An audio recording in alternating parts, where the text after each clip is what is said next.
Halo, apa kabar semuanya? Gue Armando dari Curhat Gadget. Kali ini gue mau ngasih tau ke kalian kalau Curhat Gadget punya segmen baru, yaitu oprek. Apa sih oprek itu?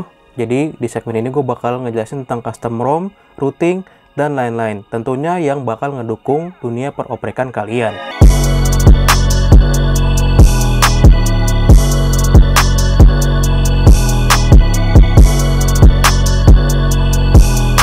Nah, tapi sebenarnya gue nggak cuma pengen fokus ke Android nih, tentang custom ROM, routing, dan lain-lain. Gue juga pengen ngebahas tentang iPhone. Nggak adil dong gue cuma ngebahas tentang Android, tapi iPhone gue lupakan. Di iPhone itu rencananya gue pengen kasih tahu ke kalian bagaimana sih cara jailbreak, dan tools-tools apa nih yang bakal ngedukung jailbreak kalian. Tapi sebelum gue ngebahas tentang jailbreak si iPhone ini, gue ngelempar lagi nih ke kalian. Menurut kalian mau nggak nih gue ngebahas tentang jailbreak si iPhone ini? Kalau misalkan kalian mau, tolong tulis di kolom komentar ya. Oke, sebelum masuk pembahasannya, gue nggak akan bosan-bosan ngingetin ke kalian kalau jangan lupa klik like, komen, dan subscribe. Karena apa? Kemarin gue ngeliat YouTube studio gue, dan ternyata yang nge-view di channel gue rata-rata belum mau subscribe loh, sekitar 80% ke atas. Jadi ayolah kita klik subscribe supaya ngedukung channel ini. Supaya apa? Supaya kita terus semangat memberikan informasi tentang gadget ke kalian semua. Oke, di kesempatan kali ini gue mau ngebahas tentang ROM yang sebenarnya udah terkenal dari dulu, yaitu Pixel Experience. Mungkin dari kalian yang udah lama nih ngoprek-ngoprek Android tahu ROM ini nih. Nah, jadi gua itu bakal ngefokusin tentang ngebahas bagaimana sih performa si Pixel Experience ini di Poco F3 gua. Sebenarnya ROM ini tuh mampu nggak sih menghandle si hardware si Poco F3 ini. Gua bakal tes untuk ngejalanin dari aplikasi-aplikasi ringan seperti scroll-scroll IG dan lain-lain sampai bermain game. Apakah FPS-nya bakalan ngedrop atau bakalan stabil nih? Kita akan bahas tuntas. Oke, jadi gue udah selesai install si ROM Pixel Experience Extended ini, dan gue mau ngecek dulu nih di setting ada fitur-fitur apa sih yang disajikan sama si ROM ini. Kita lihat paling bawah dulu. Di sini ada about phone seperti biasa. Di sini menginformasikan tentang sistem dan jenis Androidnya berapa, dan di sini sudah Android base 12 ya. Kita lihat di sini. Oke, untuk security update-nya di sini di Januari tanggal 5 2022, berarti masih terbilang baru. Seperti biasa, back kita lihat ke sistem. Ini di sini ada gesture. Oke, di sini ada fitur quick open kamera, yaitu dengan cara menekan 2 kali power kalian. Seperti biasa, kita ke atasnya di sini ada sistem update.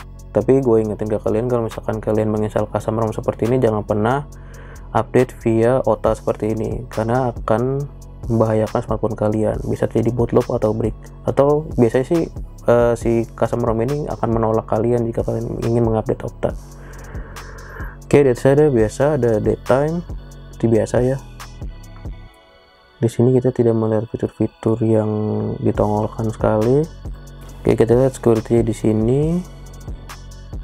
Untuk security-nya hanya ada 2 metode ya. Yang pertama PIN dan fingerprint. Untuk face unlock di sini tidak tersedia. Ke atas ada wallpaper dan style. Ini bisa mengatur seperti ciri khas Android 12. Dia akan mengikuti warna dari background kalian. Jadi jika kalian mengganti wallpaper, warna untuk jam dan lain-lain akan berubah. Kita tes seperti ini.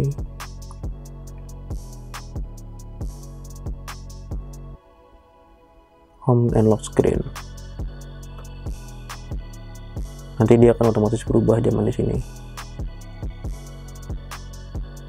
Nah, aura-aura di settingan juga bakal berubah ya mengikuti wallpaper. Oke, next di display di sini ada brightness, adaptive brightness ini untuk auto brightness. Lock screen seperti biasa, screen time out, dark time. Untuk light atau dark time. Sini ada font size. Next ke bawah, nah ini di sini ada minimum refresh rate dan maksimum refresh rate. Gunanya untuk apa nih? Jika kalian ingin menggunakan Pixel Experience ini dan kalian ingin menghemat baterai nih, saran saya untuk maksimum refresh rate disetting ke 60. Jadi dia maksimum dan minimumnya di 60 Hz. Tapi jika kalian ingin mengoptimalkan layar kalian, setting aja di dua-duanya di 120 Hz. Dengan konsekuensi baterai kalian akan cepat habis. Oke, sound vibration juga seperti biasa, sama aja, nggak ada yang spesial. Baterai, oke, seperti itu aja, tidak ada yang terlalu spesial di ROM ini di menu settingnya. Next, kita lanjut. Oke, next gue bakal bahas secara UI atau user interface. Menurut gue ini jalan utama si ROM Pixel Experience Extended sih. Sesuai namanya, kalian akan merasakan punya smartphone Pixel dengan tampilan yang semakin minimalis karena berbasis Android 12 seperti yang udah gue jelasin tadi. Apalagi ROM ini sudah bisa support dengan refresh rate 120Hz seperti yang udah gue jelaskan tadi. Sayang kan kalau HP-nya udah support 120Hz tapi ROM-nya belum bisa nih, jadi nggak akan bisa semaksimal si ROM Pixel Experience ini. Oke, next dari segi baterai, di ROM ini gue ngerasa lebih boros sih ketimbang pakai stok ROM MIUI. Dengan penggunaan HP gue sebagai daily driver dari mulai sosmedan sampai bermain game, rata-rata gue ngecas sehari bisa 1-2 kali maksimal. Untuk ngecas udah support fast charge seperti ROM bawaan MIUI. Gue ukur pakai kabel yang udah ada indikator wattnya. Perbedaan dari cas melalui ROM MIUI dan Pixel Experience ini tidak ada bedanya, sekitar bawaannya 17-24 watt, tergantung dari seberapa panas HP kalian. Makin sering dipakai apalagi buat gaming, watt yang masuk juga akan lebih kecil. Oke, untuk pemakaian wajar sehari-hari, gue ngerasain aman, gak ada kendala sama sekali. Pixel Experience ini lancar dan gue gak pernah nemuin yang namanya force close untuk gue ngebuka aplikasi-aplikasi apapun. Oke, untuk skor Antutunya gue udah kemarin udah ngetes dan hasilnya segini. Ini emang jauh dari stok ROM bawaan MIUI. Biasanya untuk MIUI itu mendapatkan skor sekitar 680-700 ribu. Sementara untuk si Pixel Experience ini hanya mendapatkan 511 ribu. Next kita tes dari segi benchmark Geekbench. Kita run dulu. A few moments later. Oke, jadi tadi udah gua ngetes karena dia ngerunning lagi jadi lama, jadi gua cut sebentar. Kita lihat di sini untuk single core di 957 dan multi core di 2989. Ini hasil yang cukup sih, menurut gua cukup menarik karena kemarin gua tes itu dia sempat di angka single core ya, sempat di angka 458. Itu kemungkinan karena HP gue kayaknya karena suhunya agak tinggi, jadi dia performanya diturunin sama si ROM ini. Oke, next kita langsung lanjut untuk pengetesan gaming. Pertama yang mau gue tes di sini PUBG Mobile.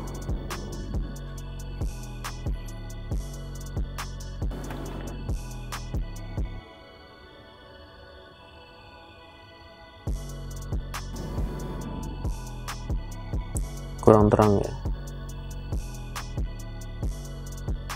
sedikit.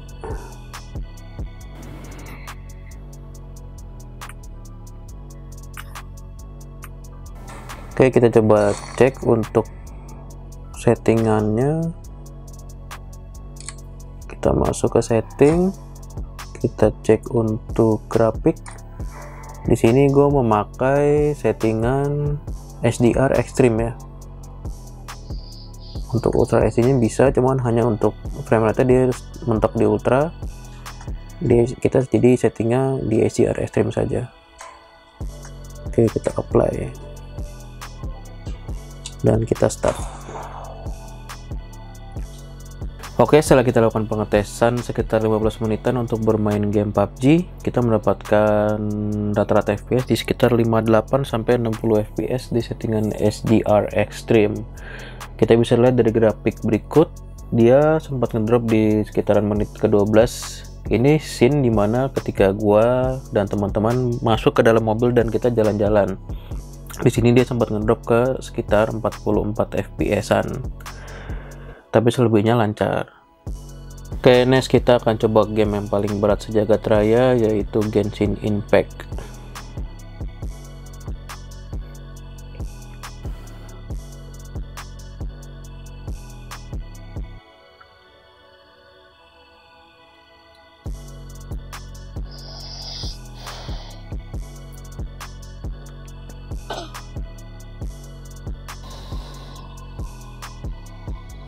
Oke, di sini gue coba game Genshin Impact dan di grafis high-res dan settingan FPS 60 FPS.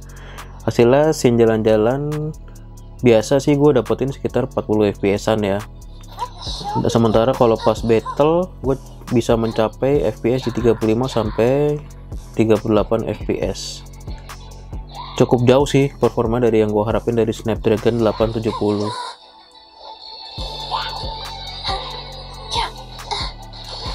Oke, next kita bahas dari sisi kamera. Untuk kamera bawaan dari si ROM Pixel Experience Extended ini menurut gue benar-benar nggak bisa diandelin ya.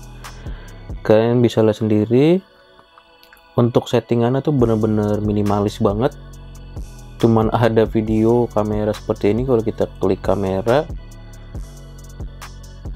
dia benar-benar nggak ada settingan apa-apa, cuma selain HDR, flash. Untuk putar kamera, di sini kita nggak bisa menggunakan lensa selain lensa utamanya si Poco F3 ini. Oke, kita coba foto aja dan kita bisa lihat hasilnya seperti ini.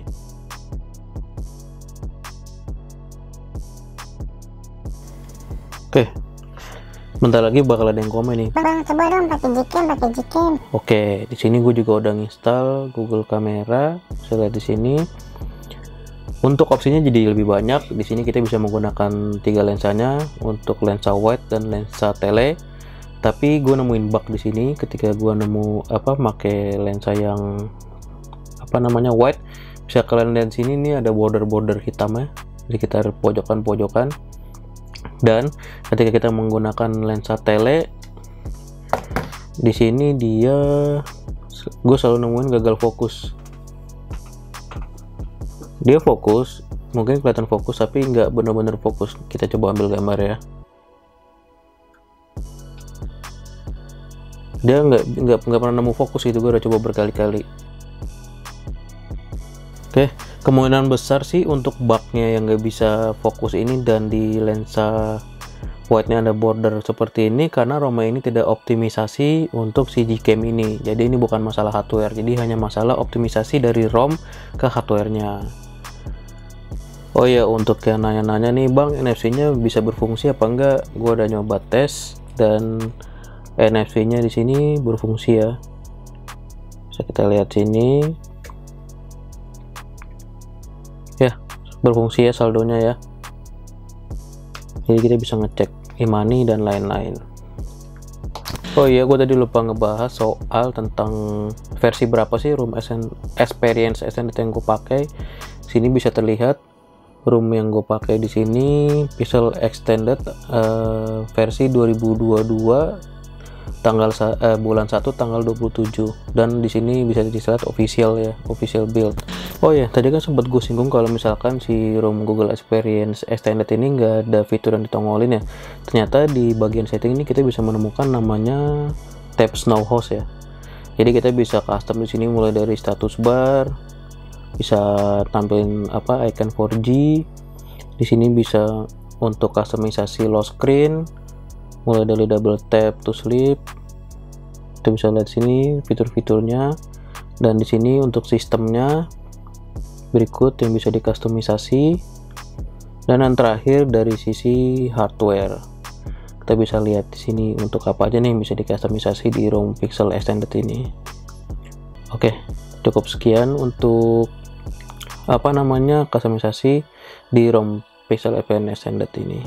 Jadi kesimpulannya sebenarnya Pixel Experience ini cocok untuk kalian yang pengen ngerasain punya HP Pixel besutan si Google. Apalagi kalian nggak perlu ngebeli si HP-nya ini untuk ngerasain si Pixel Experience-nya. Tapi dengan kekurangan-kekurangan yang udah gue sebutin, dan ada resikonya nih. Kalian tuh harus unlock bootloader, dan ada kemungkinan HP kalian tuh bakalan bootloop atau break dengan tidak mengutamakan bermain game pada ROM ini. Menurut gue ROM ini cocok untuk daily driver kalian, apalagi si Google Pixel Experience ini memberikan experience yang sangat smooth, dan gue sama sekali belum menemukan bug pada ROM ini. Oke, cukup sekian dulu. Jika kalian suka dengan video ini, tolong like dan komen yang banyak, dan jika berguna tolong share ke teman-teman kalian jika teman-teman kalian berminat untuk menginstal ROM-ROM custom nih. Nggak pernah bosan-bosan gue ngingetin, jangan lupa cuci tangan, jaga jarak, dan selalu jaga kesehatan. Gue Armando, pamit dulu.